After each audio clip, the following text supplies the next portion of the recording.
Hi, this is Virag from Bionic Buzz, and today we are here on the Asian Pacific Film Festival in Los Angeles downtown. This movie is heavy. Yeah.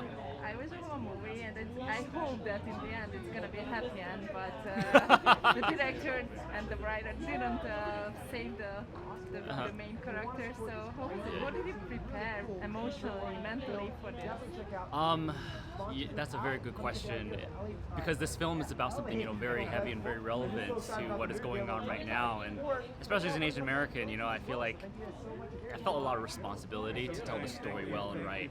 And so the first thing is, I accidentally shot and killed somebody, and that for me was so difficult to get into, but also very easy at the same time, because right before that I shot a true story called The Long Road Home about Iraq War veterans. And so I was actually there on set, and I had to imagine myself actually killing innocent people. And so I shot this right after that. And so it didn't take a lot of imagination for me to put myself there and imagine how heavy that gun is, to see the explosion of this gun, this bullet piercing somebody's heart, and seeing them die right in front of me. I still get emotional thinking about it, so it was very real to me. And so what was the first thoughts when you get casted and when you see the script? So how was did you feel that I love to do this character, I love to do this Yes. role, or you felt that it's like maybe it's not too difficult, but I felt a lot of emotions at the same time. The whole thing was, immediately I felt a lot of responsibility, because I can tell how relevant this story is to Asian Americans, to America, to Black Americans. And at the same time, I was very excited too. I feel like the whole reason why I even pursued being an actor is to tell these stories that are important and relevant and spark some kind of discussion that analyzes like how we interact with each other, especially as Americans. So I was immediately excited and knew how much work it needed to get the story well and right. The movie tells a lot about a very sensitive topic about racism. Yeah. I'm curious of your personal opinion about it. So we really have to tell stories about this today. Right, yeah. So maybe can you rephrase your question a little bit? Like, how do I feel about racism, or how do I feel about what is going on, or like the topic covered in the movie? Yeah, well, I would be more interested, as a white woman, I ask you as an Asian man, Yeah.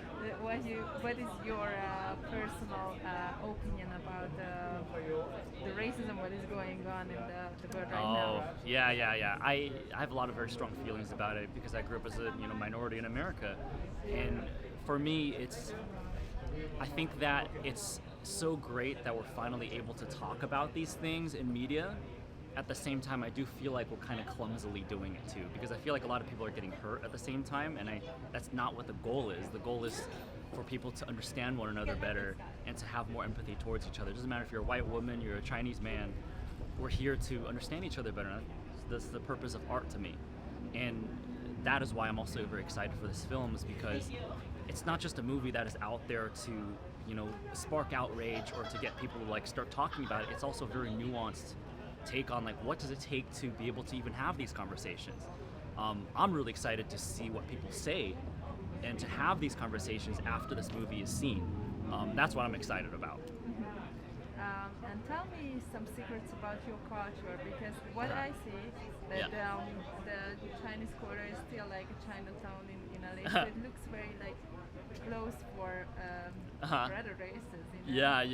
Is it still in the 21st century? Is it very true still, or is it just like we have this heritage from the past? That is a very good question, and thank you for asking that. I think it's both. Chinese culture is so old and ancient that it constantly struggles to modernize itself.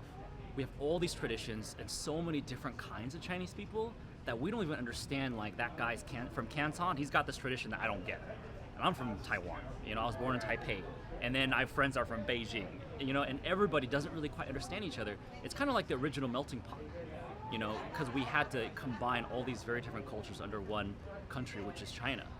And so to answer your question, it is kind of all over the place still. And that's why I think films like this is important, because it kind of addresses what it means to be Chinese American, which is very different from being Chinese. Okay. What is Yeah. the main difference to, did you born here? I was actually born in Taiwan, and I moved here when I was 3 months old, so I'm basically like an ABC. Yeah, so but you didn't born here, but you raised here. Yeah, and yeah, you yeah. got this culture. Yeah. But maybe because of that, your parents already, I mean, they have still the very Yes. strong tradition. Yeah, we have a lot of the traditions still. For example, I didn't speak English until I was in kindergarten. When I was 5 or 6, we spoke Chinese primarily at home, so that was my first language. And so I kind of grew up in that culture. At the same time, it was kind of like I had to pick up a lot of the Americanisms just to, not get picked on in school. And then I started working. I was an engineer before I was an actor, so I had to figure out how to be a professional in an American setting as opposed to being a Chinese American.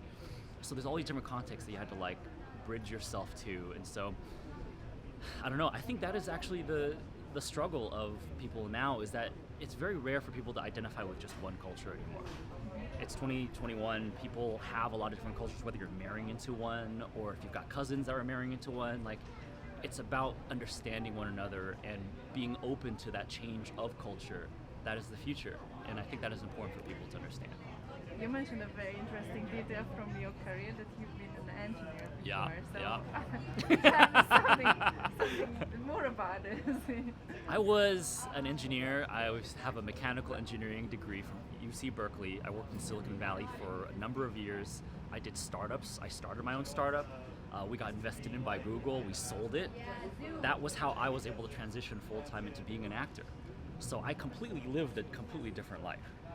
And so, it's just... And how did it happen? What was the motivation to be an actor by yourself? I always wanted to be one. I was... Was it a childhood dream? Sort of, yeah. I actually did do it in school. In middle school, I had done 7 or 8 plays. I was always the lead, and I was always the lead actor, and people knew me as the kid that's an actor. But when I got to college, I was like, I'm Asian. I don't see any Asian people on TV, so it doesn't make sense for me to continue this path.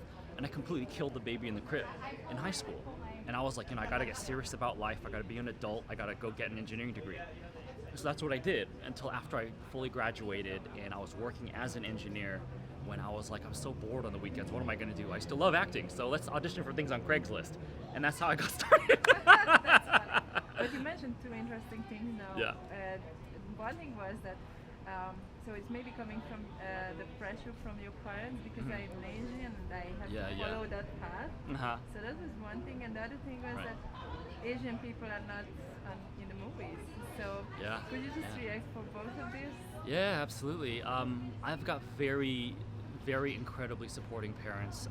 My dad's a little bit more traditional. He always wanted me to continue doing engineering and make money. But then my mom, she grew up in Taiwan when it was under martial law, and so she understands the need to dream and to go after what your instinct tells you to do. And so I was getting it from both sides, from 2 very different ways, and so I kind of did it both ways, where I did an engineering job and I kind of, in a sense, bought my freedom, where I felt like, okay, I fulfilled my obligation to them in this way, now it's my turn. And so by the time I moved down to Los Angeles, I was in my late 20s, and I was like, hey, I've got the world ahead of me, so that's what I'm gonna do. Your other question was regarding to representation. Yeah, so we still saying that the other race, not the white people, black, Asians, they are still underrepresented in Hollywood. Do you agree? Yeah, I still do think so, because although there has been a lot of really great films, Black Panther, Crazy Rich Asians, Shang-Chi that is out now, we've got representation on kind of a popular level, and people are starting to accept us more. I think the next level to that is a truer form of representation, which is a lot of the more uncomfortable topics. And that's how this film, I think, is so relevant, is because real representation needs to feel uncomfortable.